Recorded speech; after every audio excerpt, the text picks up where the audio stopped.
और चलिए अब रुख करते हैं छत्तीसगढ़ आज का मुद्दा का। और आज का मुद्दा है जवानों की ललकार, नक्सलियों में हाहाकार। जी हां, देश के सबसे बड़े एंटी नक्सल ऑपरेशन ने नक्सलियों की नींद उड़ाकर रख दी है। कई नक्सली मारे गए, बाकी के बचने के लिए सीज फायर की गुहार लगा रहे हैं। बीजापुर में चले इस ऑपरेशन ने बता दिया कि नक्सलवाद अब अंतिम सांसें गिन रहा है। लेकिन अभी तक साथ दे रहा विपक्ष अब सवाल भी उठा रहा है। आखिर कितना सफल है यह ऑपरेशन और क्यों रही इस पर राजनीति, इस पर चर्चा करेंगे। लेकिन पहले ये रिपोर्ट देखिए।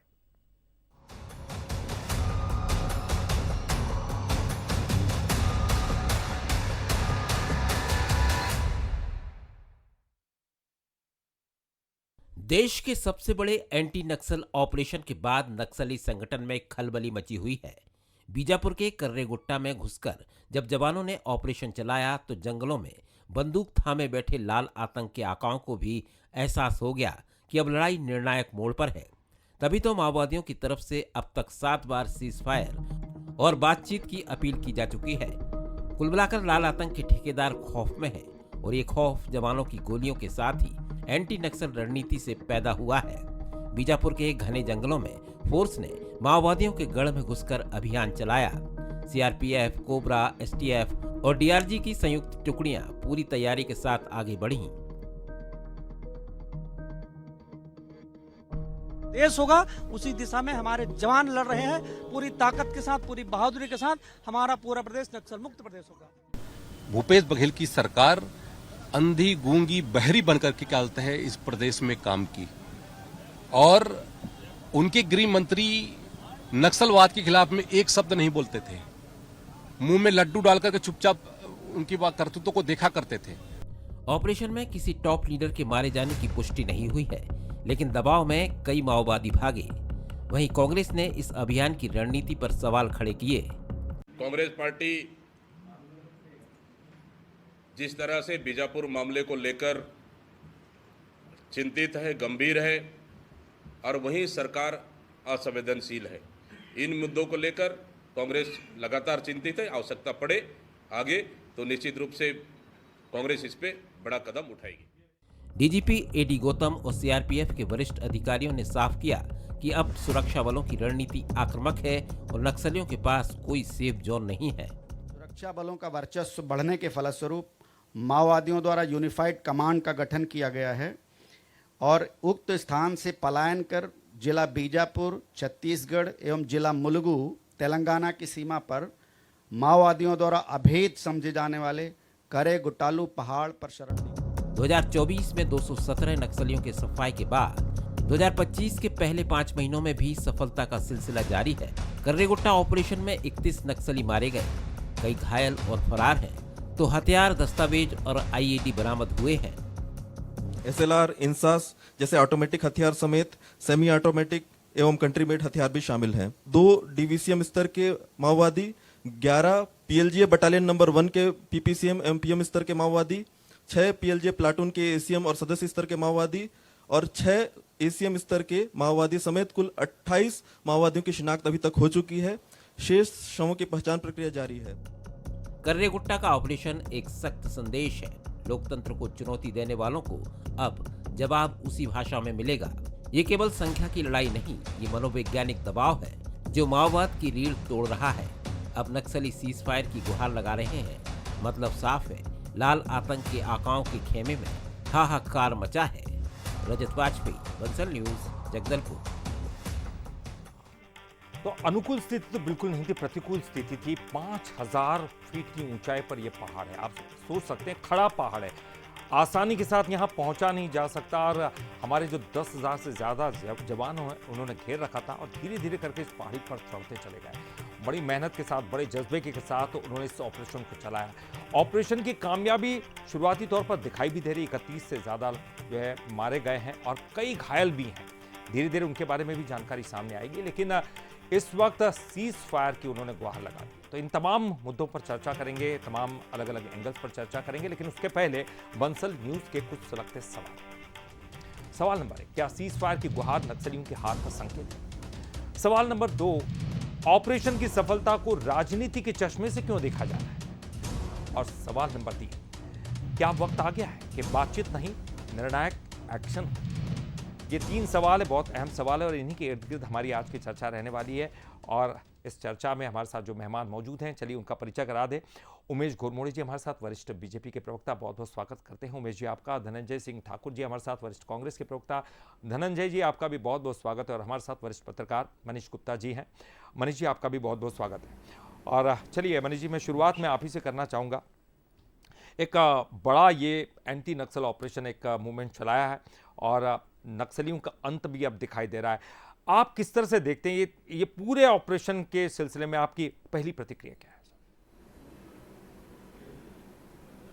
जिसको लेकर के आज ब्रीफिंग हुई है केंद्रीय अर्धसैनिक बलों की ओर से डीजी सीआरपीएफ और डीजी छत्तीसगढ़ और उनके पूरे अधिकारियों ने मिलकर के जिस तरीके से इस पूरे ऑपरेशन को ब्रीफ किया है, मुझे लगता है ये इस ऑपरेशन के बारे में बहुत सारी चीज़ें यहाँ के मीडिया को भी नहीं मालूम थी और यहाँ के पॉलिटिशियंस को भी नहीं मालूम थी, यहाँ के लोगों को भी नहीं मालूम थी। जिस तरीके से उस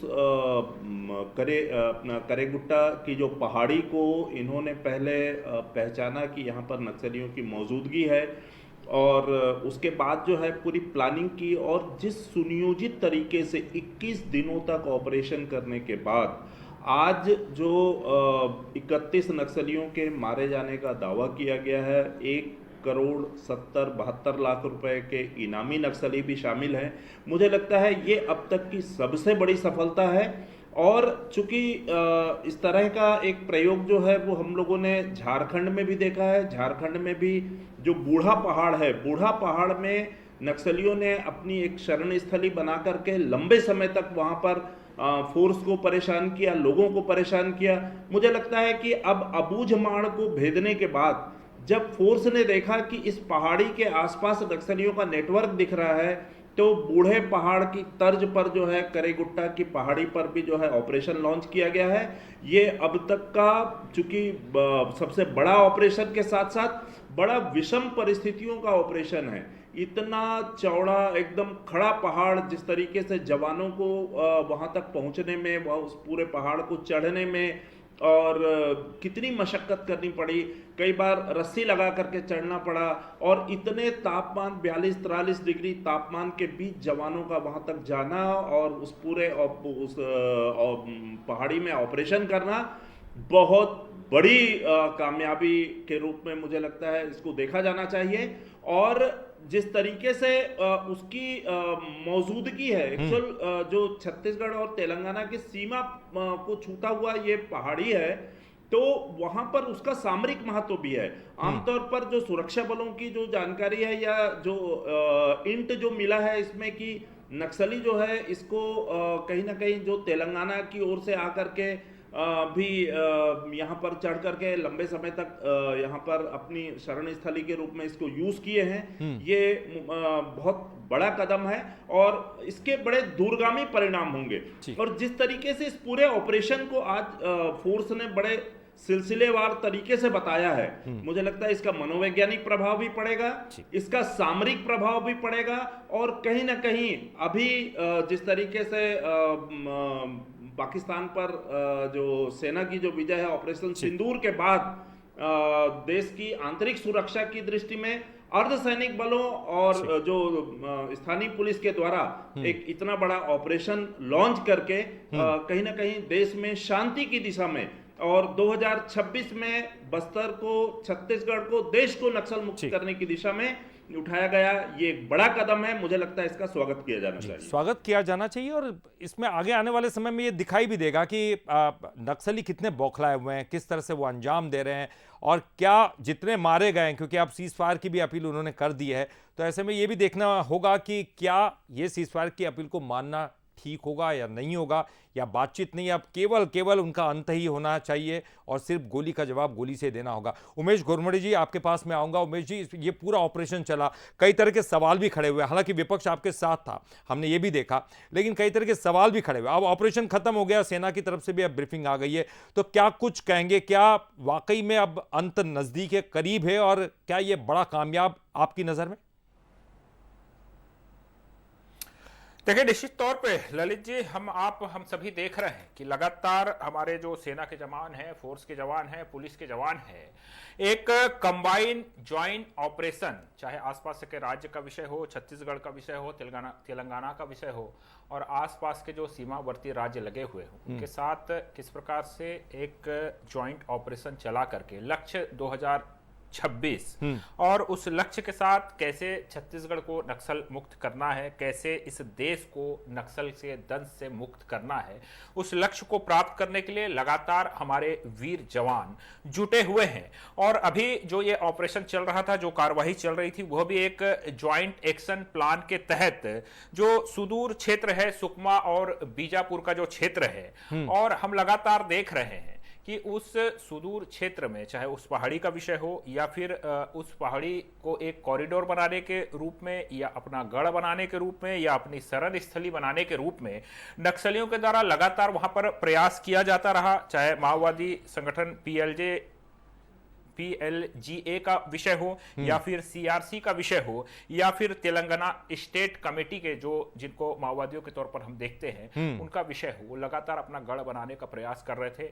इनपुट के आधार पर, जैसा कि प्रेस कॉन्फ्रेंस करके जो सेना के सुरक्षा अधिकारियों ने जो जानकारी दी, उसके आधार पर लगातार कार्रवाई और विषम परिस्थितियों में हमारे सेना के वीर जवानों में 45-46 डिग्री के टेम्परेचर में उस सुदूर पहाड़ी के अंदर में जो 60 किलोमीटर लंबी, 5 से 20 किलोमीटर चौड़ी और एक खड़ी चढ़ाई, तमाम विपरीत परिस्थितियों के अंदर लगातार 21 दिनों तक संघर्ष करते हुए नक्सलियों के ना सिर्फ पांव उखाड़ते हैं बल्कि उनको वहां स्थापित होने से रोकते हैं। और सीधे तौर पर एक बड़ी कामयाबी मैं समझता हूं कि अब तक के इतिहास में माओवादियों के गढ़ में घुस करके इतनी बड़ी कार्रवाई मेरे जानकारी में नहीं है। तो निश्चित तौर पर यह हम सबका भी मनोबल बढ़ाने वाला है और जो लक्ष्य लेकर के चल रहे हैं 2026 तक कैसे छत्तीसगढ़ नक्सल मुक्त होगा, उस दिशा में एक सकारात्मक पहल है। और ऐसी पहल ईश्वर भी इंगित करता है, इतना आत्मविश्वास हम सभी लोगों का भी बढ़ाता है कि जो लक्ष्य है 2026। चलिए, पहली प्रतिक्रिया मैंने आपकी जान ली। कुछ सवाल भी है जहन में, वो आगे पूछूंगा आपसे। धनंजय जी के पास चलता हूं और उनसे भी उनकी पहली प्रतिक्रिया जानता हूं। धनंजय जी, चूंकि पहली बार में ये लगा कि सीएम साहब कुछ अलग इसके बारे में बता रहे हैं, डिप्टी सीएम साहब कुछ अलग बता रहे हैं, और इस तरह के सवाल भी आपके उस वक्त थे कि आखिर ये बयानों में अंतर क्यों है। लेकिन अब तो सेना की तरफ से ब्रीफिंग हो गई है, क्या अभी भी कोई शंका, कोई सवाल आपके मन में, जहन में है? देखिए ललित जी, सबसे पहले आपको आपके चैनल के माध्यम से मैं CRPF और हमारी स्थानीय पुलिस के जवान जो नक्सलियों के खिलाफ एक संकल्प अभियान चला रहे थे, जो लगभग 24 दिन से चल रहा था, जिसमें 31 नक्सलियों के मारे जाने की पुष्टि हो चुकी है। तो मैं सबसे पहले हमारे दोनों जो फोर्स है उसको मैं बधाई देता हूं। और जिस प्रकार से पत्रकार महोदय जो इस विषय में परिचर्चा में भाग लिए हैं, गुप्ता जी ने कहा, इतना ये गोपनीय अभियान था कि इसको मीडिया की जानकारी में नहीं थी, पॉलिटिशियन की जानकारी में नहीं थी, ये तो सरकार के भी जानकारी में नहीं था कि छत्तीसगढ़ की पुलिस और CRPF जो है ऐसा कोई संकल्प अभियान चला रही है कि नक्सलियों के खिलाफ जो इतने दिन से चल रहा है। सरकार की विषय इसलिए कह रहा हूँ मैं क्योंकि पुलिस महकमा का प्रमुख गृह मंत्री होते हैं और राज्य के प्रमुख मुख्यमंत्री जी होते हैं। आपको याद होगा कुछ दिन पहले मुख्यमंत्री जी ने आप सबके चैनल के माध्यम से बयान दिए थे कि 22 नक्सलियों की 100 बरामद हुई है, संकल्प नाम से कोई अभियान चल रहा था, और जवानों को बधाई दिए थे। 1 घंटे बाद प्रदेश के उप मुख्यमंत्री जिनके पास गृह विभाग की जिम्मेदारी है, वो आके मुख्यमंत्री जी का बयान का खंडन करते हैं कि किसी प्रकार से कोई अभियान नहीं चल रहा है, संकल्प नाम का कोई अभियान नहीं चल रहा है, कोई 100 बरामद नहीं किया गया है। तो समझ सकते हैं कि क्या स्थिति प्रदेश में है। और जिस प्रकार से अभी हमारे पुलिस के जो DG हैं और CRPF के DG ने जो सारी वस्तु स्थिति को प्रदेश के सामने रखने का काम किया है, और एक संकल्प अभियान जिसको प्रदेश के गृह मंत्री नकार रहे थे और कोई अभियान नहीं चलने की बात कर रहे थे, और मुख्यमंत्री जी संकल्प अभियान के जिक्र कर रहे थे, तो मुझे ऐसा लगता है कि जब प्रदेश के जो मुख्यमंत्री जी उनको तत्काल गृह मंत्री जी को उसके पद से हटा देना चाहिए, क्योंकि प्रदेश में इतना बड़ा अभियान हमारे फोर्स चला रहे हैं और गृह मंत्री जी को ही जानकारी नहीं है, तो ये तो बहुत दुख की स्थिति है। हम सबके लिए खुशी का विषय है कि नक्सलवाद को खत्म करने के लिए हम बहुत तेजी से आगे बढ़ रहे हैं। 31 नक्सलियों के 100 बरामद हुआ, हमारे फोर्स ने अच्छा काम किया। पर प्रदेश का गृह मंत्री जिसके पास सुरक्षा की जिम्मेदारी है, कानून व्यवस्था की जिम्मेदारी, उसको ही जानकारी नहीं होना तो सवाल सर आपके सवाल पहले कुछ ये भी थे कि निर्दोष आदिवासियों को मारा जा रहा है या कुछ और। अब सवाल थोड़ा भिन्न है आपका। आप कह रहे कि गृह मंत्री साहब को जानकारी नहीं है, मतलब जो फोर्सेस ने जो किया है वो सही काम किया है। मैंने कभी सवाल पूछा कि निर्दोष आदिवासी मारे गए इस मसले में? मैं ये कहना नहीं है, इस मसले में कोई सवाल पूछा? नहीं, एक शंका थी कि कहीं गलत लोगों को तो नहीं मारा जा रहा, ये एक सवाल था। अभी का नहीं कह रहा हूं सर, अभी तो आपने कुछ नहीं कहा। नहीं, किसने पूछा है सवाल? नहीं, मेरा कहना है धनंजय, जब अगर कहीं पे नहीं, सुनिए ना, डाइवर्ट मत करिए, सुनिए बात को, सुन लीजिए। ठीक सर। आपका सवाल मैं इसलिए समझ गया क्योंकि मैंने गृह मंत्री का इस्तीफा मांग दिया। ठीक, नहीं, कोई दिक्कत नहीं है, कोई दिक्कत नहीं। मैं वो जवाब देंगे सर, उमेश जी जवाब देंगे। ललित जी सुनिए ना। ठीक सर। तो अभी कोई इस मामले में देखिए ललित जी, एक बार सुनिए, आ रहा हूँ उमेश जी, आ रहा हूँ, उनको क्लियर। हमारे कोई नेता ने कोई सवाल उठाया है क्या? किसी ने उठाया कि हमने तब सवाल उठाया था जब वहां की ग्रामीण जनता कहती रही है कि नक्सली मामले में कुछ निर्दोष मारे गए हैं। बिल्कुल, तभी की बात कर रहा हूं सर, मैं अभी की बात कर भी नहीं रहा हूं। आपने नहीं उठाया सवाल, आपकी अभी की बात नहीं कर रहा हूं, मैं तभी की बात कर रहा हूं। सुन लीजिए ना, पूरा सवाल सुन लीजिए, जवाब सुन लीजिए ना। तब हमने कहा कि जब नक्सली मारे गए हैं इसका सभी ने स्वागत किया है। अगर जनता ये कह रही कि कुछ निर्दोष मारे गए, उसकी जांच करा लीजिए। ठीक, हम उस जनता की आवाज में साथ दिए, हमने नहीं कहा कि नक्सलियों को हमने नहीं मारा है। ठीक है, जवाब दीजिएगा सर। ये कह रहे हैं कि गृहमंत्री साहब को बहुत कुछ मालूम नहीं है, इसके बारे में उमेश जी क्या कहेंगे आप? देखिए, अभी धनंजय जी कह रहे थे कि वो सब समझते हैं, उन्हें बहुत कुछ मालूम है। और कौन सवाल कर रहा है? ये वही छत्तीसगढ़ है जहां नक्सलियों के खिलाफ जवान लोहा लेते हैं, ऑपरेशन करते हैं, सफलता पाते हैं।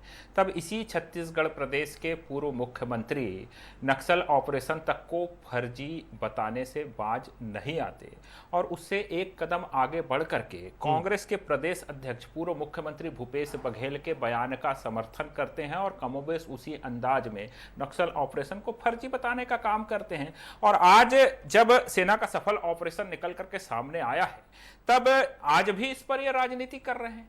मैं समझता हूं कि छत्तीसगढ़ की जनता और देश की जनता कांग्रेस के तमाम नेताओं के इसी प्रकार के चाल चरित्र और चेहरे से भली भांति परिचित है। किस प्रकार से पूर्व मुख्यमंत्री भूपेश बघेल जी दिल्ली के अंदर में जाकर के सेना के ऑपरेशन सिंदूर को लेकर के टिप्पणी करते हैं, सवाल क्वेश्चन मार्क लगा करके सवाल करते हैं। कमोबेश वही स्थिति आज जब वो जाते हैं बीजापुर के अंदर में, वहां पर भी इसी प्रकार से सवाल खड़ा करने का काम करते हैं। क्या सेना के शौर्य और साहस के ऊपर लगातार सवाल खड़ा करके राजनीतिक मंच तैयार करके किसको क्या संदेश देने का प्रयास कर रहे हैं कांग्रेस के नेता? क्या ये स्पष्ट करने की जहमत उठाएंगे? केवल इस विषय पर राजनीति करना, ठीक है, धनंजय जी जवाब देंगे। हम फैला करके राजनीति करना और सीधे तौर पर मैं कहूं तो समय समय पर इस प्रकार की बयानबाजी करके क्या ये सेना के जवानों के मनोबल को गिराने का प्रयास नहीं करते हैं क्या? इन सवालों का जवाब। अच्छा, एक बात और सामने आई कि जो प्रमुख लीडर्स थे,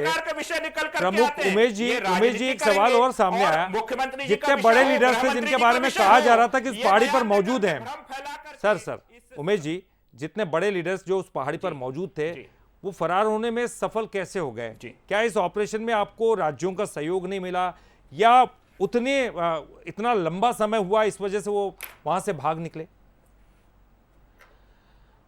देखिए, मैं इस विषय का विशेषज्ञ तो नहीं हूं, ठीक, लेकिन मुझे मेरे केंद्रीय सुरक्षा बलों के ऊपर, उनकी कैपेबिलिटी के ऊपर, उनकी कार्य क्षमता के ऊपर पूरा भरोसा है। और जिन विपरीत परिस्थितियों में उन्होंने उन सुदूर पहाड़ी के अंदर में लोहा लिया है, संघर्ष किया लगातार 21 दिनों तक 45-46 डिग्री में, कई पहाड़ियां तो ऐसी खड़ी थी कि वहां रस्सी का सहारा लेकर और सेना के इक्विपमेंट का सहारा लेकर के चढ़ाई करके इस ऑपरेशन को लगातार जारी रखे। और चाहे 450 नग आईईडी बरामद होने का विषय हो, 818 नग BLG सेल बरामद करने का विषय हो, 899 बंडल, ये कामयाबी तो मिली है उमेश जी, ये तो सेना ने बताया है कि इतनी सारी चीजें बरामद हुई। ठीक है सर, पड़ेगा ये हमारे ये हमारे सर समय नहीं सर, जो मैं बता रहा हूं, समय की कमी सर, सॉरी उमेश जी समय की कमी, उनकी प्रतिक्रिया भी लेनी है। 20 अप्रैल की बात करूं तो 300 बरामद होते हैं, ये हमारे सेना का शौर्य है। सेना का शौर्य तो सब कोई जानते हैं सर, है ही सेना का शौर्य। 7 मई की बात करूं तो 2200 बरामद होते हैं। ठीक सर, ठीक। धनंजय जी तुरंत प्रतिक्रिया दीजिए क्योंकि समय बहुत कम है। देखिए ललित जी, मैंने कहा ना, ये देश की पहली ऐसी सरकार राज्य में कि मुख्यमंत्री के बयान का खंडन गृह मंत्री कर रहे हैं। और आज जो सीआरपीएफ और हमारे जो पुलिस के डीजी ने जो किया है, जो नक्सलवाद को खत्म करने के बाद जो उनका जो सार्वजनिक वक्तव्य आया है, सब कुछ दूध का दूध हो गया है। तो क्या प्रदेश के गृह मंत्री इतने बेहोश हैं, राज्य में उनके विभाग जो कार्यवाही कर रहा है, जिसके बारे में मुख्यमंत्री जी बता सुन वर्षों में बेहोश रहा करते थे जो नक्सल, ये गलत तरीका है, ये गलत तरीका, एक शब्द नहीं मैं कहते जवाब थे। दे रहा हूं, ये तो गलत तरीका है, ये उचित नहीं है। नहीं, आप आरोप लगाएंगे, भ्रम फैलाएंगे, आप जितना कुछ भी बोलना कहेंगे। ठीक है सर, ठीक है सर, समय मेरे पास बहुत कम है, समय बहुत इतना ही है सर। है। मैं एक बार वरिष्ठ पत्रकार जी के पास जाना चाहता हूं। मनीष जी बिल्कुल आखिरी कमेंट, क्योंकि एक कामयाबी तो दिखाई दे रही है, क्या इसको राजनीतिक चश्मे से देखना होगा? और जिस तरह से सीज फायर की अपील की गई है, क्या उसको मानना ठीक होगा? क्या कुछ कहेंगे आप? नहीं, देखिए, मुझे लगता है कि नक्सलियों की जड़ें काफ़ी कमज़ोर हो गई हैं, इसलिए बार बार वो सीज फायर की मांग कर रहे हैं और वार्ता की बात कर रहे हैं। दूसरी बात मैं कहूँगा कि निश्चित रूप से अभी ठाकुर साहब ने जो कहा है कि ऑपरेशन संकल्प का जो है उन्होंने खंडन किया है गृह मंत्री ने, और सारे मीडिया को उसका बयान भी भिजवाया है। आज जो सीआरपीएफ ने ब्रीफिंग की है उसमें ऑपरेशन संकल्प का जिक्र है, तो मुझे लगता है ये कहीं ना कहीं कॉन्ट्राडिक्ट हो रहा है। तीसरी बात मैं ये कहूंगा कि ये पूरा ऑपरेशन सीआरपीएफ ने लॉन्च किया था, आईबी के इनपुट पर लॉन्च हुआ था, और जिसकी वजह से इस पूरे ऑपरेशन की ब्रीफिंग थोड़ी सी अलग ढंग से हुई है। तो ये भी एक सच्चाई है जिसकी वजह से बहुत सारी चीजें बाहर नहीं आ पाई। चौथी बात यह है कि इस पूरे ऑपरेशन में कहीं ना कहीं तेलंगाना के ग्रेहाउंड्स फोर्स का प्रॉपर सहयोग बिल्कुल नहीं बिल्कुल, दिखा, आपने जो जिक्र किया वाकई वो बहुत इंपॉर्टेंट है, क्योंकि न तो ग्रेहाउंड्स का उपयोग किया गया, C60 जो महाराष्ट्र की है उसका भी उपयोग नहीं किया गया, ऐसा कुछ दिखाई भी दिया कि राज्यों के बीच में समन्वय नहीं था। लेकिन एक बड़ी कामयाबी के तौर पर तो इसे देखा ही जा सकता है और ये नक्सलियों का अंत है, ये निश्चित माना जा सकता है। बहुत बहुत शुक्रिया आप तीनों का ही यहाँ पर डिबेट में शामिल होने के लिए। समय इतना ही था, बहुत बहुत शुक्रिया आपका। और इसी के साथ इस डिबेट में फिलहाल के लिए इतना है, लेकिन बंसल न्यूज पर खबरों का सिलसिला लगातार